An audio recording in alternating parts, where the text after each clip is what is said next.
Hey everyone, welcome to BrickVault. Today is another LEGO Weekly News Update. Lots of things happened in the world of LEGO this week. Sorry this video is coming to you a couple hours later than normal in the day. I've been getting that blue screen of death a bunch over and over and over again, so I'm going to have to do some troubleshooting over this weekend. But anyways, there are new San Diego Comic-Con exclusive figures revealed. As far as we know everything that's going to be coming up for San Diego Comic-Con in terms of LEGO, so that's all gone over in this episode. There is a new VIP program, sort of, kind of, not really. The point system changed. Some people like it. I think a lot of people don't like it. Also, they kind of messed up the launch, and some people aren't able to find their points. So maybe you should double check your profile and make sure you actually have all of your LEGO VIP points in place. That's a thing to look out for. Also, a new set got 10,000 votes of support for ideas. Guess which license it is instead of skipping ahead in the video. Alright, but before we jump into all of that, what is the new model we put up in the web store this week? So after a couple of weeks of not posting any new builds up in the web store, Jarek came out with an absolutely incredible Ywing Starfighter. Honestly, I still can't get over some of the building techniques that were used to create the awesome shape for the cockpit. But anyways, I made a 13-minute long video about the Ywing if you want to check it out. And yes, the instructions can be found in the web store. He also made an alternate color combination for the Ywing resembling the red jammer. And the two models we built are already on the Yavin tarmac. Really excited about this model. Check it out if you haven't seen it yet. And now let's focus on everything LEGO for San Diego Comic-Con that we know about. First, stuff that we didn't know about last week. There is a zebra Batman. That is the exclusive one for DC. He's actually based on a version of Batman that came out back in 1960. So that is cool that they're doing an old throwback to an official comic book version of Batman. Though it was said in the studio, and I tend to agree with this, that it just kind of falls in line with a lot of the other crazy, weird, wacky Batmans that we got from the LEGO Movie 2. And I feel like it's just hard to make a version of Batman that's really gonna wow and impress people just because there's so many different strange and crazy ones at this point. Still, I'm glad that they focused on a version of a character that came from an old school comic as opposed to releasing a minifigure with details resembling something that you're currently trying to promote. For example, the Spider-Man, or how DC used to do a lot of their previous San Diego Comic-Con figs. Due to the random draw, we actually already know that we get this guy, which is pretty cool. But in terms of all the other exclusives I'm going to talk about in this episode, that was the only one. Also, this is kind of strange. Haha, no pun intended. There's a Stranger Things San Diego Comic-Con exclusive fig, and it's Barb. I think she's probably the most memed about character from the show, and it does look like the showrunners at San Diego Comic-Con have not forgotten about Barb. So amongst hardcore fans of the show, they're going to really want this character. I think the detailing for her is pretty decent. And on a personal note, how much did you actually like season 3? I'm going to say lukewarm for me. By the way, the Zebra Batman is going to be available for the instant draw winners on the 20th, I forgot to mention. And the Barb minifigure will be available on the 19th for those that won the randomized instant win drawing. Now for the last of the LEGO exclusive anything that we know about that's going to be in San Diego is the Star Wars Sith Trooper bust, set number 77901. Once again, you have to win the instant lottery for a chance to buy it for $45, and I certainly think it's a decent looking bust, clearly built along the same building guidelines or dimensions as the Darth Vader one that was also an exclusive set. And personally, we don't care too much about boxes or packaging, so maybe later down the line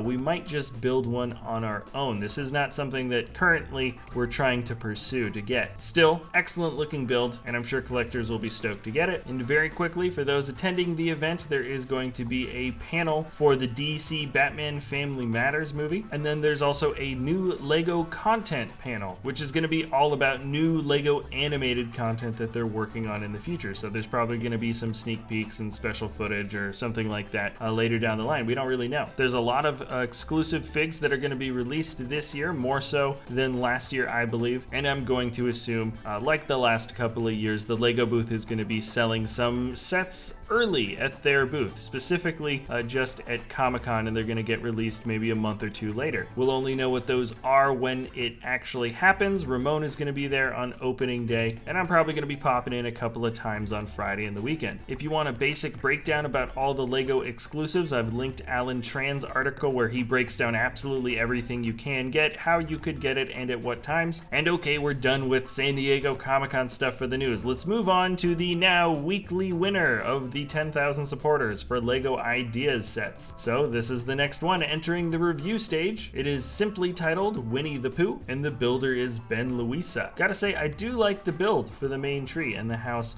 attached to the side. I like those 2x2 slope pieces used to make the thatched looking roof, and the minifigs seem somewhat disturbing, somewhat okay, I don't really know. And it does look like for LEGO Ideas, the way it works sometimes is conceptually people like the idea of a project, while the aesthetic build and some of the main features of the project that is submitted doesn't have to be extremely wowing. It is definitely a cool idea. This is all going to be a licensing debate, I believe, during the review stage, and I'll be curious to see if this one gets turned into an official set. Let me know what you guys think. Now here's an interesting story you guys may have heard by now, but LEGO re-released or reintroduced a different version of their VIP point system. Yes and no. The ratio between what your VIP points were worth before and what they're worth now is basically the same. It's just now a point system, and it's a little bit convoluted. Alan Tran at thebrickfan.com has an article where he actually shows you what all the different point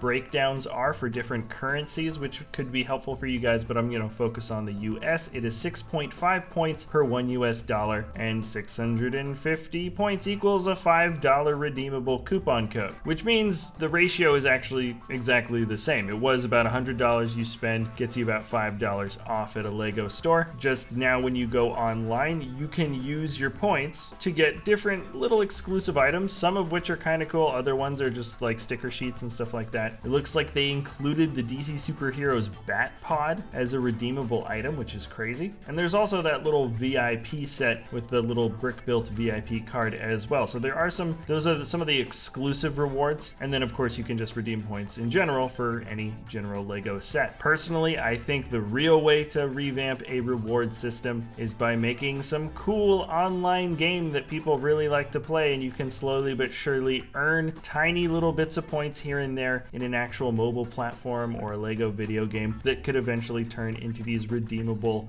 points online. That would be amazing, but this has got nothing to do with that. And then also, before I stop talking about the VIP point program, it looks like the launch of this new program has had some serious glitches. A lot of people, and I mean a lot of people, are saying that they just can't find any of their points left over. Some are saying that along with the launch, some of their wish list stuff was deleted, and hopefully there's an easy fix to this. Who knows, maybe everything could be totally fine by this time next week. But right now, I think LEGO's having a lot of customer support calls because something done messed up during this new VIP program launch. Anyways, long story short, there's a few exclusive little redeemable items on the list now. The point system is a little bit more weird and convoluted, but basically the price breakdown is exactly the same as it was before. Let me know what you guys think. Remember, links to everything are in the description below. And also, I read this little article at Brickset, but it looks like New Zealand is getting their first official LEGO store in Auckland. If you're a Kiwi, I'm sure you're going to be really happy about that. It's going to be happening later in the year. And then here's a quick shout out. I became aware of this really interesting video. Somebody decided to go through a 50-year-old catalog, as in LEGO bricks from 1969, and they remade an absolutely massive, what is essentially city diorama, which looks like everything was built using the same types of pieces. Perhaps not bricks necessarily that are 50 years old, but all the designs certainly are, and it's really cool. It's kind of an interesting blast from the past. The channel is Lego241. That is linked in the description if you want to see the full version of it. I highly recommend it. And just in general, I'm not going to go through every specific set, but there are a ton of Amazon sales for July. I think it's gearing up for Prime Day. I'm not totally sure, but in terms of just the quality and variety and just sheer number of sets that are on sale right now for Amazon, I think this is like a record or something. Just it feels like almost everything's on sale, so this might be a time to go online and buy some sets if you've been holding out. And now back to me in the building lab. All right, that is going to be it for this episode, everybody. Thanks a lot for watching. watching. Remember, if you enjoy our content, you can always like or subscribe.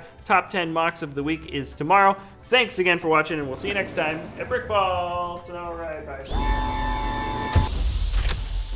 Hey everybody, just jumping in, wanted to let you guys know that we've got a Lego web store, www.brickvault.toys, where we sell the PDF step-by-step instructions for some incredibly awesome Lego mocks. The revenue from the web store helps support us here at the channel, as well as the designers that help make these amazing Lego creations, and it's definitely worth checking out if you guys want to take a crack at building some of the more high-quality, detail-intensive Lego builds. That's www.brickvault.toys, and thanks a lot for watching. We'll see you next time at BrickVault.